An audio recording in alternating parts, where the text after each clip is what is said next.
habitualmente cuando nos enfrentamos a un proceso de cambio en una organización, influye mucho la forma en cómo comunicamos y gestionamos ese proceso.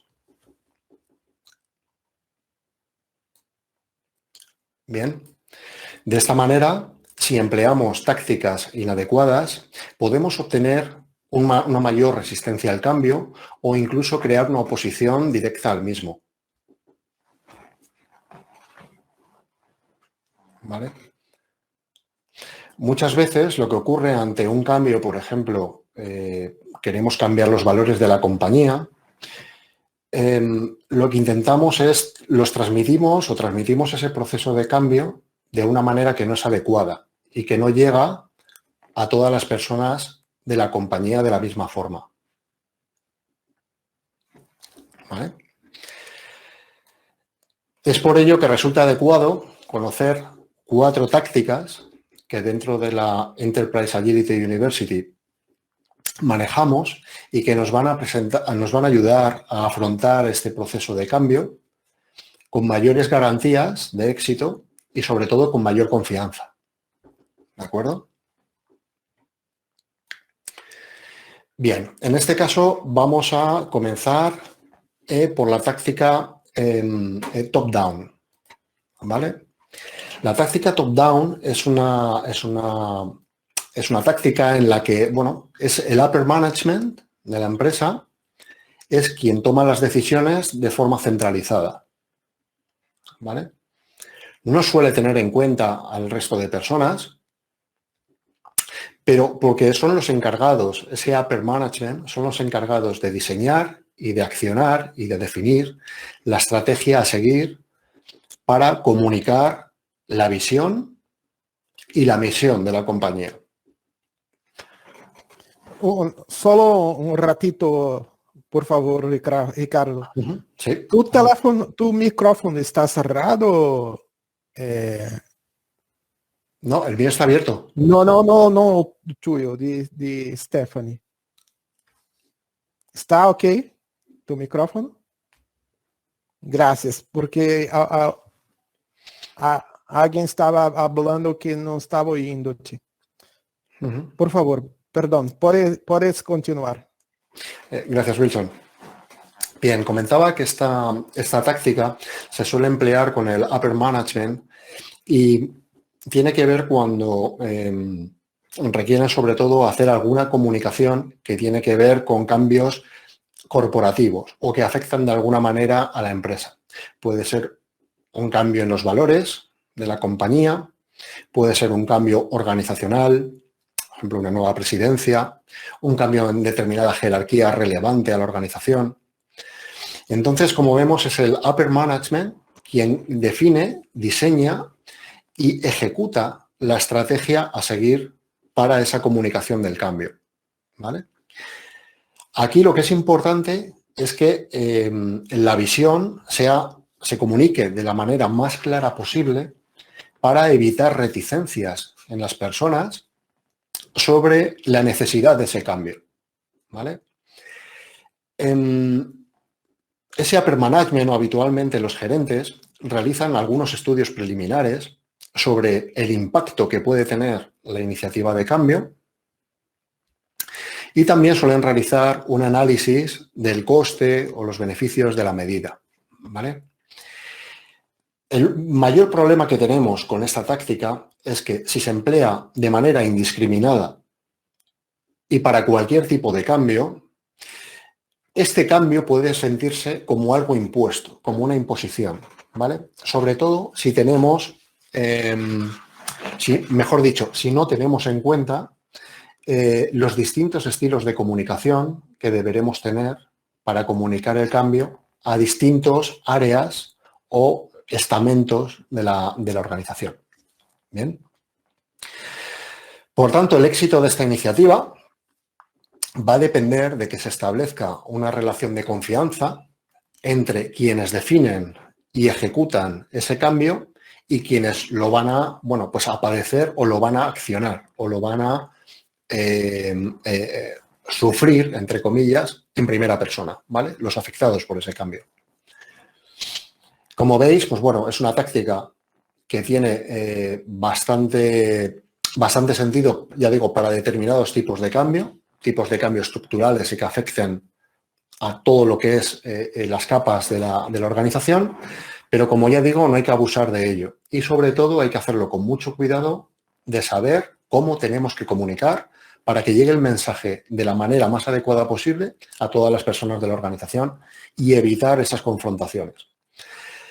Si notificamos un cambio de una manera o comunicamos un cambio de una manera que la gente lo percibe de una manera inadecuada y la gente lo percibe como una amenaza, como algo impuesto, lo que vamos a conseguir de los individuos es que se inhiban del cambio, que lo vean como algo ajeno, les viene impuesto desde el exterior, en este caso del upper management, y se van a inhibir.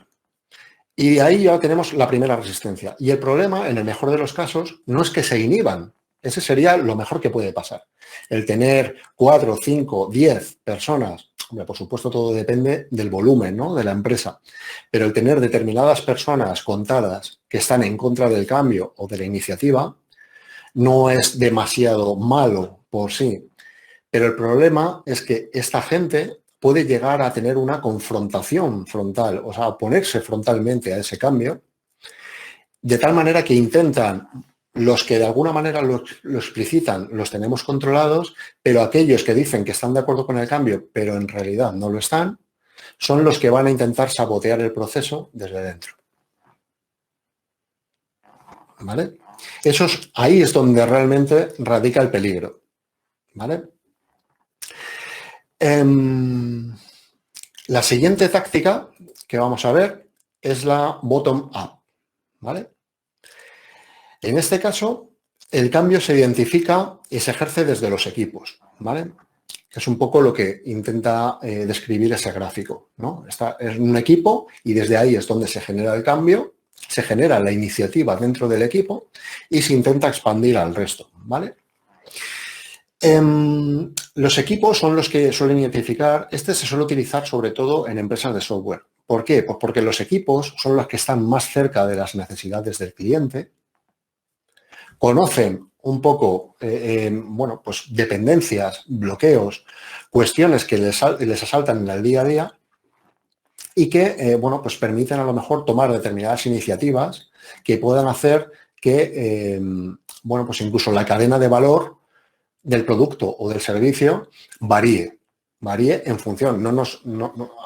Bueno, quiero decir, no nos olvidemos de que estamos dentro de un entorno agile y lo que buscamos sobre todo es la adaptabilidad de nuestro producto y de nuestra forma de construirlo a los requerimientos o las necesidades del cliente, más que para lo que el cliente quiere, para lo que el cliente necesita. Al final son los equipos los que están codo con codo trabajando con ese cliente y suelen conocer antes que cualquier otro área de la compañía esas necesidades. Entonces son ellos los que de alguna manera toman. Estábamos en la parte del bottom-up, ¿vale? Y decíamos que, bueno, pues que esto resumo un poquillo, ¿vale? Por el parón.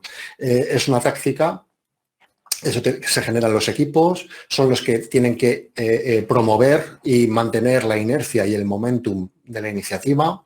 Pueden topar con el obstáculo del middle management porque no entienden y lo ven como una amenaza, digamos, a su estatus o a, en fin, no se les ha ocurrido a ellos.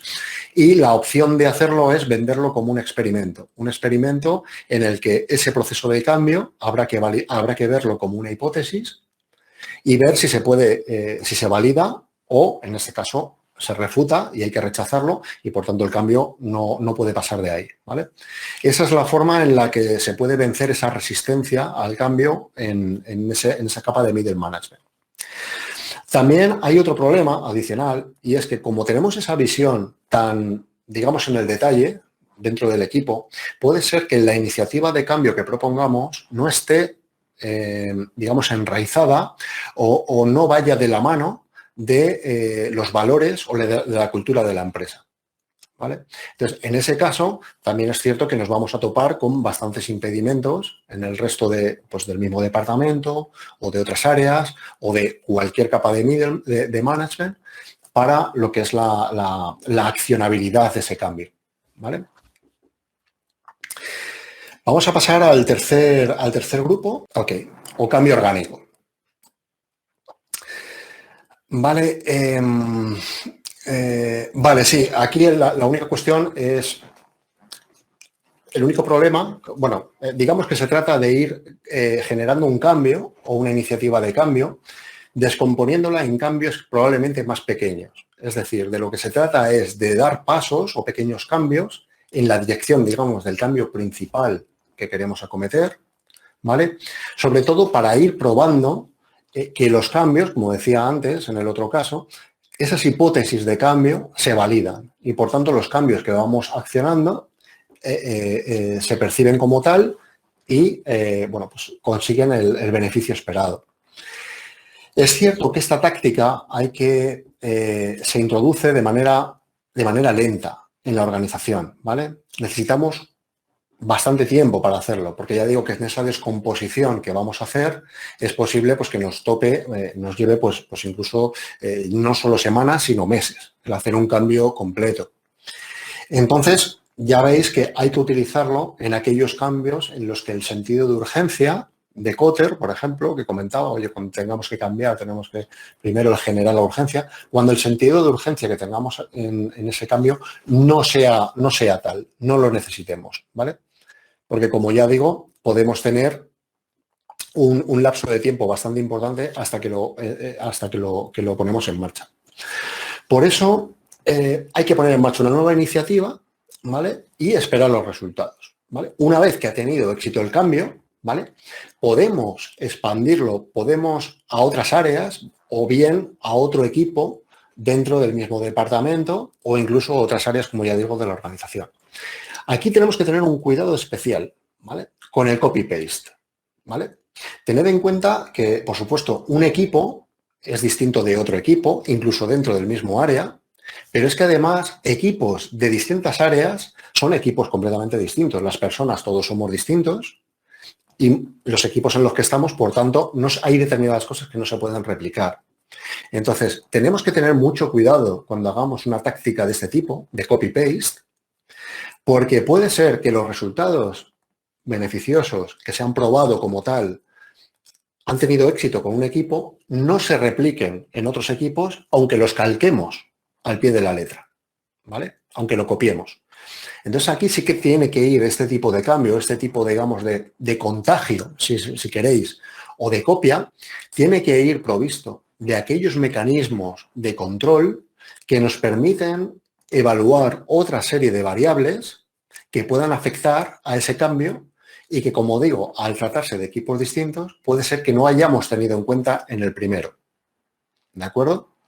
Este es un tema bastante importante en el que, bueno, nosotros creamos un piloto, seguramente vosotros tenéis alguna experiencia similar, en la que montáis un piloto para un proceso de cambio y como ha salido bien, pues decís, oye, pues este mismo modelo vamos a exportarlo a este área.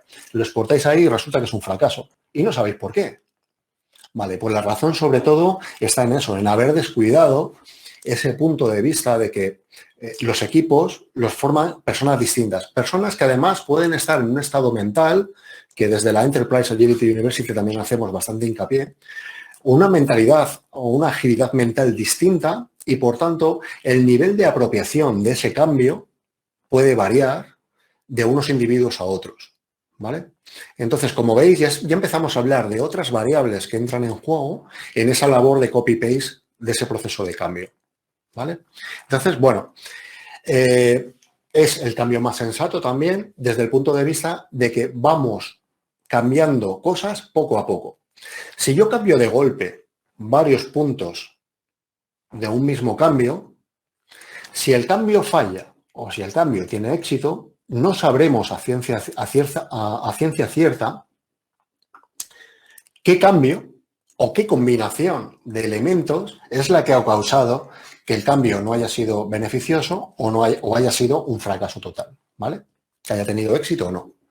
Por eso, este proceso viene muy bien, primero, cuando, como ya digo, no tenemos prisa, podemos ir probando poco a poco las cosas y podemos ir modulando los siguientes cambios conforme a la respuesta que hayamos obtenido del paso anterior. ¿De acuerdo? Eso sí, cuidado con el copy-paste, ¿vale? Que he comentado antes por los riesgos que he indicado. El último punto, o la última técnica que quería presentaros hoy, es la de los microhábitos. Los microhábitos, esta es una herramienta muy potente, ¿vale? Porque aprovecha un fenómeno psicológico que tiene que ver, bueno, se conoce como el impulso conductual. A lo mejor alguno de vosotros sabe perfectamente de qué va. Y lo que viene está basado en la teoría hebbiana, que nos viene a decir que una repetición de una acción, o digamos que conlleva una mayor fuerza estructural de las nuevas redes neuronales que se forman, ¿vale? Entonces, lo que viene a decir es, oye, vamos a intentar cambiar un pequeño hábito que tengamos y para eso tenemos que averiguar cuál es el momento, cuál es el disparador, cuál es el trigger de ese hábito, porque ese es el momento crucial en el que yo podré cambiar ese hábito por algo más que vaya en la dirección del cambio que persigo, ¿vale? Requiere poca motivación, ¿vale? Los microhábitos realmente, como son cambios mínimos, muy pequeñitos en la vida cotidiana de las personas, de los individuos, requiere un nivel de motivación bastante pequeño. Por eso, esta técnica suele utilizarse en aquellos entornos donde los individuos o los grupos que queremos fomentar ese cambio presentan una motivación muy baja, están desmotivados, o esa motivación fluctúa. Tienen, digamos, momentos de euforia y momentos de desmotivación. Momentos de euforia, momentos de desmotivación. Pues ahí esta técnica es una de las que están mejor pensadas o diseñadas para ese caso. Es una técnica también que, por supuesto, como en el caso de la anterior, la orgánica, requiere que no tengamos un sentido de urgencia fuerte. Aquí el cambio va a llevar tiempo. Recordad que son cambios mínimos, pero son cambios mínimos en la buena dirección. Como yo digo siempre, son pasos de hormiga, pero siempre en la misma dirección. Entonces, vamos avanzando poco a poco, pero en el buen sentido. Aquí vamos a necesitar, sobre todo, nosotros como consultores, como Agile Coaches, como Scrum Masters, vamos a necesitar sobre todo un periodo de observación, ¿vale? Esto no es, vamos, si queremos implementar Kanban, por ejemplo, en un sitio, oye, chicos, vamos a montar Kanban o vamos a montar Scrum en este departamento porque queremos hacer las cosas de otra manera. Ya, pero tenemos que estar observando, ¿vale? Primero, ¿cómo lo están haciendo? ¿Qué problema es el que quieren resolver implantando un framework? ¿Y por qué ellos ya están decidiendo? Y cuando me refiero a ellos, me refiero probablemente al cliente en el que estamos haciendo nuestra labor de consultoría, quiere implementar Scrum. Porque ¿por qué Scrum y no otra cosa? ¿Por qué Kanban y no otra cosa? Aquí vamos a necesitar pues ese procedimiento, digamos, de observación para, a lo mejor a nivel de microhábitos, introducir con esta táctica y ver cómo pueden ir cambiando en ese sentido. Y ya veremos al final lo que necesitan o la herramienta que necesitan es un framework determinado o es cualquier otra cosa, ¿vale? Esto, por tanto, sobre todo ayuda a realizar cambios en culturas en las que las decisiones, digamos, del equipo las toma el propio equipo, ¿vale? Digamos que no hay una estructura vertical muy arraigada, sino que estamos ya pues, en un modelo, bueno, pues más de tribus, más tipo Spotify, o bueno, pues tenemos una estructura un poco más plana, ¿vale? Aquí funciona muy bien esa técnica de microhábitos. Y bueno, esto es un poco lo que os quería contar sobre estas técnicas. Sí que es cierto que si bien estas tácticas las podéis utilizar de manera aislada, está comprobado que su uso combinado permite multiplicar, actúa como un efecto multiplicador de ese cambio, ¿no? O de esa táctica. Por supuesto, todo depende del cambio, ¿vale? Por supuesto, si necesitáis hacer un cambio que tenga que ver con definición de DoD, por ejemplo, pues ese cambio seguramente una técnica bottom-up pues nos pueda venir mejor, porque realmente son los técnicos que están con el DoD o con los que están entregando cosas o están entregando su incremento de producto, los que vean, oye, pues que quieren mejorar ese DoD, ¿no? Esa definición de DON, por ejemplo. Entonces, al final lo que quiero que os quedéis con esto es que un cambio no es decir, venga, de arriba abajo vamos a cambiar esto, vamos a cambiarlo todo. Hay que pensar muy bien. Tenemos que pensar sobre todo qué es lo que queremos cambiar, qué efecto buscamos y tenemos que poner los controles, léase métricas, KPIs, en fin, esos cambios pueden estar definidos como OKRs, por supuesto. Tenemos que poner esas métricas que nos permitan saber, no por impresiones, sino data-driven, es decir, con resultados objetivos, si el procedimiento de cambio que estamos poniendo está consiguiendo el éxito o no. ¿De acuerdo?